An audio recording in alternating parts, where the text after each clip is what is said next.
주인공 송철호는 회계사 사무실에서 일하며 궁핍한 생활을 이어나가고 있습니다. 아내는 출산을 앞둔 만삭 상태고 어머니는 전쟁의 충격으로 미쳐 가자라는 말만 되풀이할 뿐입니다. 주인공 철호의 동생인 영호는 전쟁 참전 용사로서 상위 군인이 되어 실업자가 되었고 매일 답답해하며 괴로워합니다. 가족의 생계를 위해 양공주가 된 여동생 명숙이 주인공 철호는 부끄럽지만 넉넉하지 못한 생활 형편 때문에 나무라지도 못하는 신세입니다. 양복을 입고 회계사 사무실에서 일해도 빠듯한 월급 때문에 사랑니가 아픈 상황에서도 치과를 가지 못합니다. 회계사 사무실 직원 중 한 명은 월급 타시면 치과라도 한번 가보세요라며 철호의 답답한 심정을 모르면서 이야기합니다. 주인공의 여동생인 명숙은 자신의 현실을 바꾸어 보려 영화배우인 친구에게 찾아가 일자리가 없냐며 묻지만 친구는 한번 알아볼게라는 말만 할 뿐 별 효과는 없어 보입니다. 월급이 통장을 스쳐가는 월급날 주인공도 월급을 받고 자신의 딸을 위한 신발을 사려 하다 넉넉지 않은 형편에 살 엄두를 못 냅니다. 아내에게 내미는 월급 봉투, 역시나 한 달을 살기에는 빠듯한 금액입니다. 현재의 우리들과 매우 비슷한 모습 같았습니다. 상위 군인들과 술집에서 어울리는 동생 영호는 군대에서 있었던 패기가 사회에서 나온 뒤 현실에서는 통하지 않는다는 것을 이제 막 전역한 전우에게 이야기합니다. 점점 목표가 낮아지는 현실을 토끼라는 사냥감이라 표현하고 그만큼 많은 사냥꾼들이 존재해 자신의 자리가 없다는 이야기를 하게 됩니다. 술자리를 마친 영호는 자신의 동생인 명숙과 사귀는 사이인 다른 상위 군인에게 명숙과의 결혼을 제안하지만 몸이 불편한 자신이 동생과 결혼한다면 또 다른 짐짝이 될 것이라며 거절합니다. 인간이 짐짝이 되는 시대라며 말이죠. 그 모습에 동생 영호는 충격을 받습니다. 다음날 영호는 길을 지나던 중 예전 자신이 총상을 입었을 때 군 병원에서 자신을 돌봐준 간호장교를 만나게 됩니다. 서로 썸을 탔던 사이라 반갑고 설레는 모습에 그녀의 집까지 데려다 주게 됩니다. 그녀의 집에서 이야기를 나누다 감정이 고조되면서 담배를 서로 맞대며 불을 옮기는 모습이 1961년도 당시에는 매우 파격적인 연출로 인상 깊었습니다. 한편 회계사 사무실에 온 전화 한 통은 주인공의 발걸음을 경찰서로 돌리게 합니다. 바로 명숙이 양공주 일을 하다 단속에 걸려 훈방 처리하기 위해서 보호자로 참석하게 됩니다. 가난한 생활 때문에 동생을 나무라지도 못하는 현실에 무기력하게 동생과 길을 걷게 되고 한두 번 일했던 일이 아닌 것처럼 서로의 갈 길을 떠나는 모습이 주인공의 현실을 나타내주고 있습니다.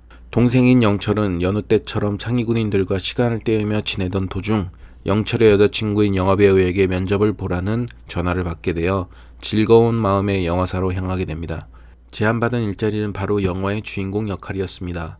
그러나 상위 용사로서 옆구리에 총알을 맞고 어느 간호장교의 보살핌으로 극적으로 호전되는 역할이었으며 바로 그의 옆구리에 있는 총알 자국이 제안받은 영화의 시나리오와 너무 잘 어울린다며 한번 그 상처를 보여달라고 말하자 영철은 전쟁으로 입은 자신의 상처는 당신들의 장사 때문이 아니라며 그 자리를 박차게 됩니다. 자신의 자존심만 낮추면 좋은 일자리를 가질 수 있었지만 한순간에 그런 기회를 날린 영호는 늦은 밤 자신을 간호해 주었던 간호장교의 집으로 찾아가게 됩니다.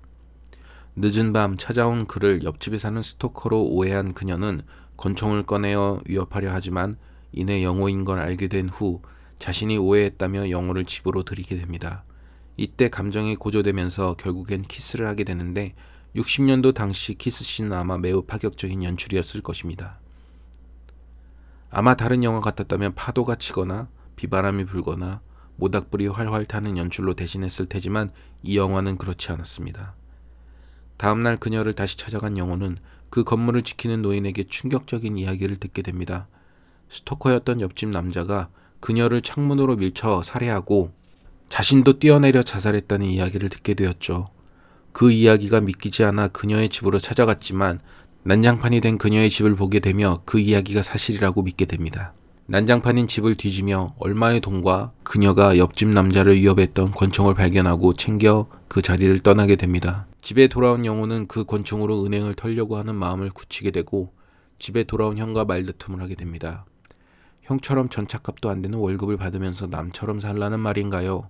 라며 자신도 다른 사람들처럼 용기를 갖고 양심을 버리면 이런 형편에서 살지 않아도 된다는 이야기를 하게 되었고, 주인공 철호는 아무 말도 없이 잠을 자러 가버립니다.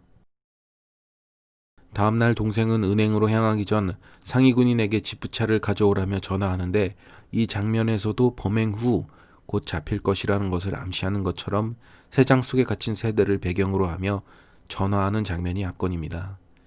중국집에서 고량주를 마시며 권총에 총알을 채워넣는 패기를 보여주는 장면이 또 인상 깊었습니다.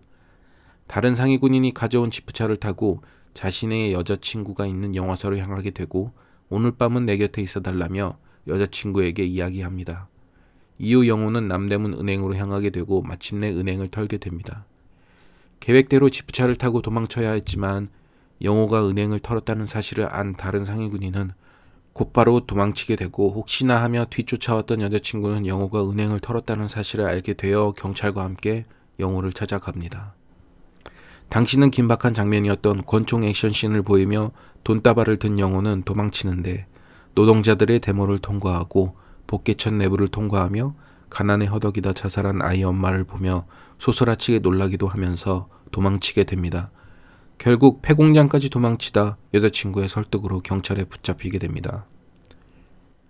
동생 영호가 경찰에 잡힌 것을 알게 된 주인공 철호는 동생과의 면회 후 아무 말 없이 멍한 모습으로 경찰서를 나와 길거리를 방황하게 됩니다. 방황하다 집에 도착하게 되고, 여동생 명숙이 아내가 산기가 있어 병원으로 갔다는 이야기를 하여 병원으로 향합니다. 양공주 일을 하는 동생 명숙이 꺼내준 비상금으로 병원을 향하게 되지만 결국 아내는 아이를 낳다 목숨을 잃게 되었다는 소식을 듣고 시체 안치소로 향합니다. 이에 충격을 받아 다시 길거리를 헤매는 철호. 회계사 사무실로 발걸음을 돌렸다가 이내 그동안 아팠던 사랑니를 뽑으려 치과를 들어가게 되고 사랑니를 발치하게 됩니다. 하나 더 뽑아달라 그러자 의사는 하루에 2개를 뽑는다면 출혈로 인해 안 좋을 것이라 이야기를 하고 명숙이 준 돈을 절반 이상 놓고 난 뒤 병원을 떠나게 됩니다. 늦은 밤이 될 때까지 방황하던 철호는 또 다른 치과를 들러 나머지 사랑니를 뽑게 되고 멍한 모습으로 설렁탕집으로 향하게 됩니다. 설렁탕을 한 그릇 시킨 뒤 침인지 피인지 모를 그것을 뱉기 위해 밖으로 나와 입에 있는 것들을 뱉어내고 도로로 향하게 됩니다. 도로를 향하던 중 택시를 타게 되고 처음에는 해방촌으로 가자 하고, 그 다음엔 죽은 아내가 있는 서울대학병원으로 가자 하고, 그 다음에는 동생이 있는 경찰서로 가자 합니다. 경찰서에 도착했지만 이내 정신이 멍한 철호는 어머니가 한 말처럼 가자라며 목적지를 말하지 않았습니다. 택시 운전수가 말하길 무슨 오발탄 같은 손님이 탔어. 목적지도 알지 못하게 라고 말했고 철호의 독백이 이어집니다. 아들 구실, 남편 구실, 애비 구실, 형 구실, 오빠 구실, 또 서기 구실, 해야 할 구실이 너무 많구나. 그래, 난 내 말대로 아마도 조물주의 오발탄인지도 모른다. 정말 갈 곳을 알 수가 없다. 그런데 나는 지금 어딘지 가긴 가야 할 텐데 라면서 쓰러지게 되고, 이내 어디를 가시죠라고 하는 택시 보조의 물음에 가자라고 말하며 영화는 끝나게 됩니다. 이 영화는 원작 소설 오발탄을 베이스로 했던 영화이기에 소설과 같은 점들이 많지만 다른 점들이 조금 존재합니다. 전쟁 이후 황폐화된 경제, 사회생활을 보여주는 영화라고 느꼈습니다. 하지만 지금은 나아지긴 했지만 어딘지 갈 곳 없는 사회 구성원들의 모습을 현 시대상에 투영할 수 있지 않을까 생각했습니다. 꿈을 높게 꾸라 말하는 TV, 학교와는 다르게 현실의 모습은 아르바이트도 경쟁자가 많아 할 수 없는 현실이 주인공 철호의 동생 영호의 모습과도 같다는 생각을 했습니다. 목표를 낮춰 토끼를 잡으려 했지만 사냥꾼이 더 많았다는 이야기처럼 말이죠. 자신의 흥미와는 상관없이 어렵게 들어간 직장에서도 그야말로 전차값도 안 되는 월급을 받는 상황에서 미래를 꿈꿀 수 없는, 또한 사랑조차 시작하기 어려운 퍽퍽한 삶을 예전부터 지금까지 인간은 겪었다는 생각을 하였습니다. 언젠가 나아지긴 할까? 우리 세대가 희생하여 우리 부모 세대들이 해왔듯이 자녀를 낳아 희망이라는 씨앗을 뿌린다 하여도 그 씨앗이 자라나 같은 오발탄이 되진 않을까 하는 걱정이 되는 요즘에 영화 오발탄을 보게 되었습니다. 사회가 정해주는 목적지를 향해 우리는 맹목적으로 가고 있는 것은 아닌가, 그것이 오발탄의 시작이 된 건 아닌가 라는 생각을 하며 씁쓸하게 본 영화이고, 앞으로의 삶을 향해서 나는 무엇을 해야 할 것인가 하는 무거운 질문을 던지게 된 영화라고 생각합니다. 영화 오발탄이었습니다.